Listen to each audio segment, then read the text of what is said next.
So in last session we saw if you are creating project for first times after installing the Android Studio, so it will start downloading the Gradle files and it will start configure the path and other things.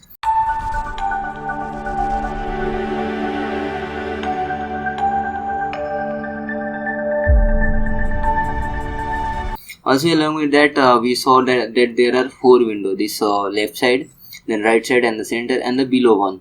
So each window has their own unique task and it shows some of the features or functionality which need at the time of development.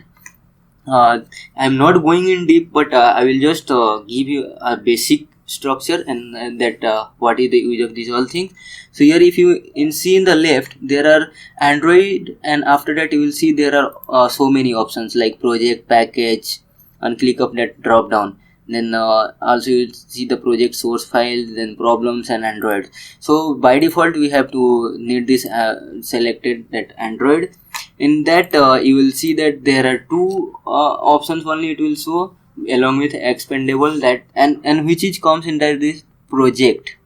So first one is the app and the second one is the Gradle script. In Gradle script if you expand this, there are 2 things which is very important, or we can say like this Gradle build.gradle, that is project app, and then build.gradle, that is module app. So if you click this, inside that you will see there are so many things like plugin which need and com.android.application. Then after that Android, inside that you will see the compiled SDK version, then build tool version, and after that you will see the minimum SDK version and the target SDK version.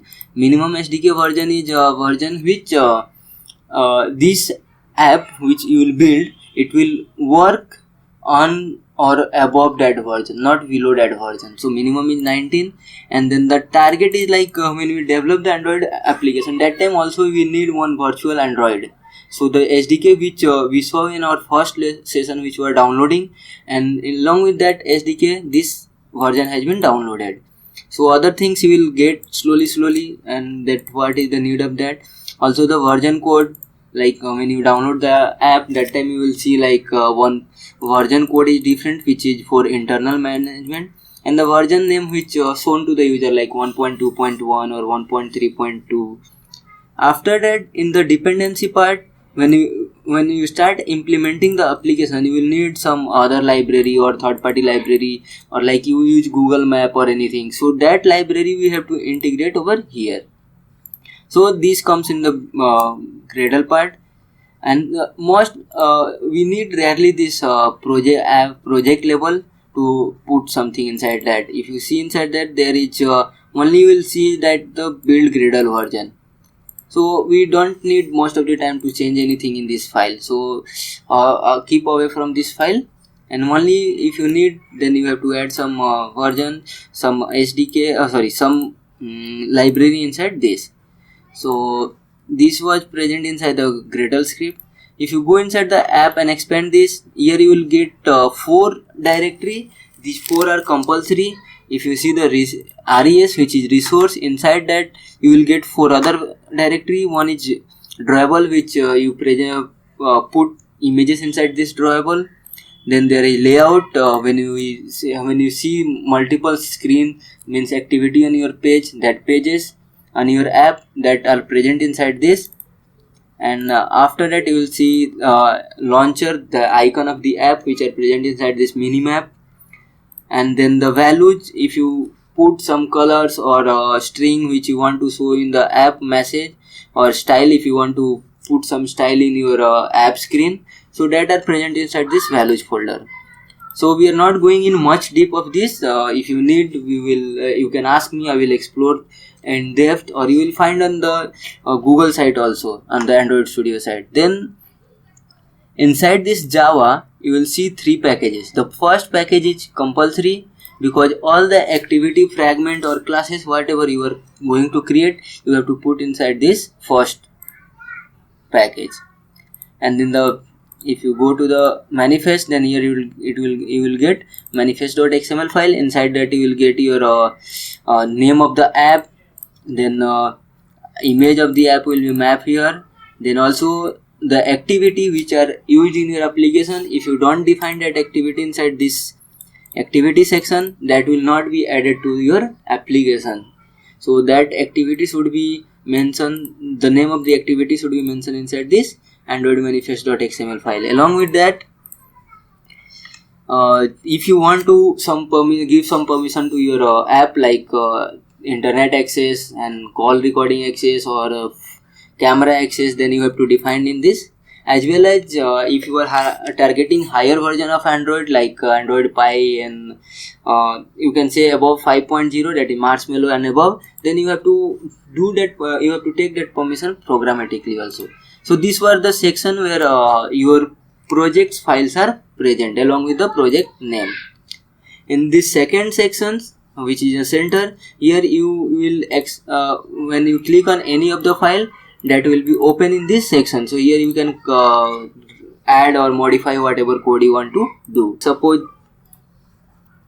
if you are creating some page, some UI page, so whatever control you are using here, that will be present, all the component of that control will be present on the right side in this window. So I will show you. See here, I have selected this window, so this controls has been comes here, so you can modify from this. If I select this text view, you will see the position of the text view and other things. If you go here, you will see all the controls.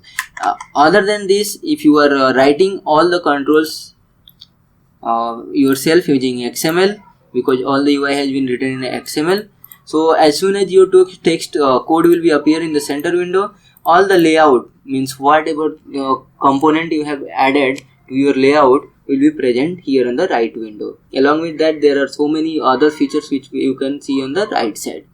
In the below part, if you are running any application, that time the message which your application is generating, or you can say the logs which are present in the bottom window. So here, if you click on the logcat window, here you will see the application which are running and the devices which are connected in this window, and also you can filter the message which are present here over here. So if you get any error, so what you can do is you can go click on this window and you will select the error window. So if any error had been occur in your application, that will be shown here.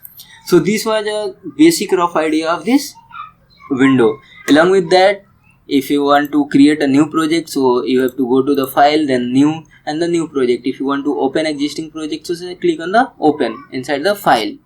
As well as if you want to save all the files, then click on the save, which is present inside the files.